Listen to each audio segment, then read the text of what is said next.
বিশ্বব্যাপী প্রায় ১ বিলিয়ন জনগোষ্ঠীতে নিকটাত্মীয়র মধ্যে বিবাহের চল রয়েছে, যেখানে প্রতি ৩টি বিয়ের একটি ঘনিষ্ঠ আত্মীয়ের মধ্যে হয়ে থাকে। বর্তমানে মধ্যপ্রাচ্য, ইরান ও দক্ষিণ এশিয়ায় নিকটাত্মীয়ের মধ্যে এ ধরনের বিয়ে বেশি ঘটে। এসব বিয়ে শহরের তুলনায় গ্রামাঞ্চলে বেশি হয়, তাতে বাল্যবিবাহের আধিক্যও বেশি। প্রথম পর্যায়ের বা ফার্স্ট ডিগ্রি রিলেটিভ মানে আপন চাচাতো, মামাতো, খালাতো, ফুফাতো ভাই বোনের মধ্যে বিয়ে। আর দ্বিতীয় বা সেকেন্ড ডিগ্রি রিলেটিভ মানে বাবা মায়ের চাচাতো, মামাতো, খালাতো বা ফুফাতো ভাই বোনের সন্তানদের মধ্যে বিয়ে। এই দুই ধরনের কাজিন ম্যারেজের কারণে জন্ম নেওয়া সন্তানের মধ্যে নানা বংশগত রোগের ঝুঁকি বহুলাংশে বৃদ্ধি পায়।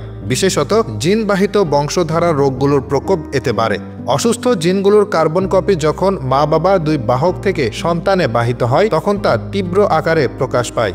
বিয়ের আগে ঠিকমতো খোঁজ খবর না করার পরিণতিস্বরূপ অনেকে আক্রান্ত হন বিরল এক রোগে।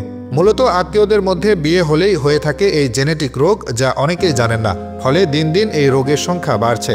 সম্প্রতি বাংলাদেশে এই বিরল রোগের দুটি নতুন ধরন শনাক্ত হয়েছে। বংশীয় এই রোগটির নাম উইলসন রোগ।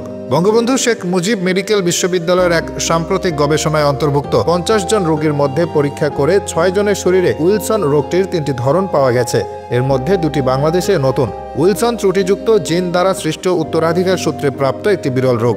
এই রোগে মস্তিষ্ক, যকৃত এবং অন্যান্য অঙ্গে মাত্রাতিরিক্ত তামা জমা হয়। উইলসন রোগে আক্রান্ত হওয়ার লক্ষণ প্রকাশ পায় মস্তিষ্ক ও লিভারে। মস্তিষ্ক সম্পর্কিত লক্ষণগুলোর মধ্যে রয়েছে কম্পন, পেশি শক্ত হওয়া, কথা বলতে সমস্যা, ব্যক্তিত্বের পরিবর্তন, উদ্বেগ, মনোবিকার ইত্যাদি। অন্যদিকে লিভার সম্পর্কিত উপসর্গগুলোর মধ্যে রয়েছে বমি, দুর্বলতা, পেটে তরল জমা হওয়া, পা ফুলে যাওয়া, ত্বকে হলুদ হয়ে যাওয়া এবং চুলকানি। উইলসন রোগে আক্রান্ত হলে বিভিন্ন স্বাস্থ্য ঝুঁকির সৃষ্টি হয়। এই রোগে আক্রান্তদের সারা জীবনে চিকিৎসা নিয়ে যেতে হয়। ধারণা করা হচ্ছে বাংলাদেশে এখন পর্যন্ত এই রোগীর সংখ্যা ৬,০০০-এর মতো। উইলসন এক ধরনের বিরল প্রকৃতির জিনগত রোগ, যা মানব শরীরে কপারের পরিমাণ বাড়িয়ে দেয়। মা বাবার কাছ থেকে সন্তানরা এই রোগটি পেয়ে থাকে। বংশগত রোগ হওয়ায় উইলসন সম্পূর্ণ নিরাময় করা সম্ভব হয় না। এই রোগ হওয়ার অন্যতম কারণ হলো আত্মীয়দের মধ্যে বিবাহ।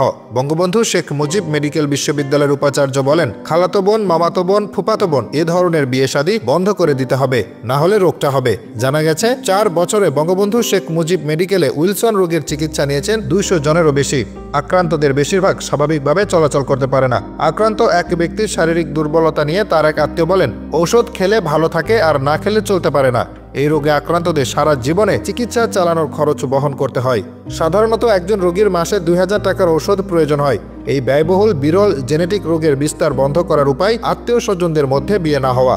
তবে অনেকেই জানে না এই রোগ সম্পর্কে। ফলে আত্মীয় স্বজনদের মধ্যে বিয়ে হওয়ার আগে কোনো পরীক্ষা নিরীক্ষা করা হয় না, তাই রোগও ধরা পড়ে না সহজে। আর যখন ধরা পড়ে তখন এই জেনেটিক রোগ ছড়িয়ে পড়ে বাচ্চার দেহেও। তাই রোগটি নিয়ন্ত্রণে রাখতে আত্মীয় স্বজনদের মধ্যে বিবাহকে নিরুৎসাহিত করছেন বিশেষজ্ঞরা। তাই আসুন আমরা নিজেরা সচেতন হই। বিয়ে শাদীর মতো ভালো কাজের পূর্বে সকল প্রকার পরীক্ষা করানোর জন্য অন্যকেও সচেতন করি।